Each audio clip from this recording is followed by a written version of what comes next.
अस्सलाम वालेकुम। Drama serial मलकियत की आने वाली एक साथ बहुत दिलचस्प होने वाली है। किरण जितना भी जावियार के करीब होने की कोशिश करती है, जावियार उतना ही सोहा के करीब होता है। जावियार साफ तौर पर किरण से कह देता है कि वो उसके पीछे लगकर अपना वक्त बर्बाद ना करे, क्योंकि वो उसमें बिल्कुल भी दिलचस्पी नहीं लेता। लेकिन किरण समझने का नाम नहीं ले रही। जावियार से जिमल की उदासी देखी नहीं जा रही, इसलिए अब वो जल्द अज जल्द उसकी शादी करना चाहता है। दूसरी तरफ सोहा उससे एक दफा फिर कहती है कि लगता है जिमल आपकी बहन ही नहीं है। उसका उदास चेहरा अगर मुझे नजर आ सकता है तो मुझे समझ नहीं आती कि आपको क्यों नजर नहीं आ रहा।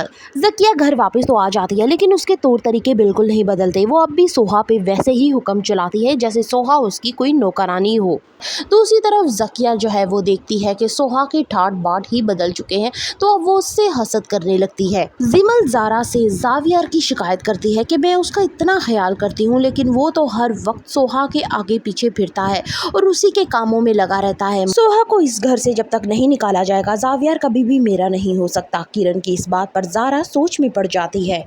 जिमल बेहद परेशान होती है कि वो जावियार को किस तरह से मनाए कि वो फहद से बेहद मोहब्बत करती है, उसके अलावा किसी से भी शादी नहीं करना चाहती, और जो ये शादी जावियार करवा रहा है वो सिर्फ उसकी मजबूरी होगी, खुशी नहीं। इस सूरत में वो सोहा को कहती है कि सोहा उसकी मदद करे। सोहा एक दफ़ा फिर जावियार से बात करने का इरादा करती है। वो जावियार से कहती है कि आप अपनी बहन को नहीं बल्कि एक जिंदा लाश को रुखसत करेंगे, फिर देखना यह है कि वो कब तक जिंदा रहेगी। सोहा की ये बात जावियार के दिल पे बेहद असर करती है और वो सोच में पड़ जाता है कि कहीं मैं अपनी बहन के साथ ज्यादती तो नहीं कर रहा। आखिरकार जावियार फहद और जिमल की शादी के लिए मान ही जाता है और उन दोनों की शादी बहुत ही धूमधाम से करवाई जाती है। लेकिन तभी उसी शादी पे ज़किया की ज़ारा के शोहर से मुलाकात हो जाती है।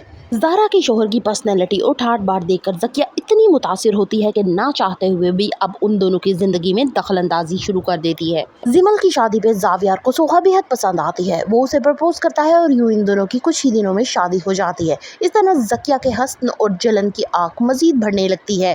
सोहा कैसे बचाएगी अपने और ज़ारा के घर को ज़किया की नफरत से? For the reviews of Malkiyat, kindly subscribe my channel and like the video.